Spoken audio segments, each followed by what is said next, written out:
Дәретханаға кірерде есікті ашпас бұрын Бисмиллах, Аллахумма инни аузу бика минал хубси вал хабаис деген дұғаны оқу керек. Мағынасы Алланың атымен.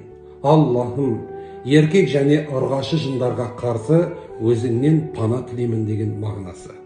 Және де әжетхананың есігін ашып, сол аяғыңызбен кіресіз, ол жерде телефон шұқылау, бет алды сөйлесу, кітап оқу деген болмау керек. Қажетіңізді өтеп болғаннан кейін сол қолыңызбен қағазбен сүртесіз, одан кейін оң қолмен құйып отырып, сол қолыңызбен жуасыз. Одан кейін әбден қажетіңізді өтеп болғаннан кейін оң аяқпен шығу керек. Есікті жабасыз да, арнайы дұғасын білмесеңіз, қысқаша ғуфранака дегенді оқисыз.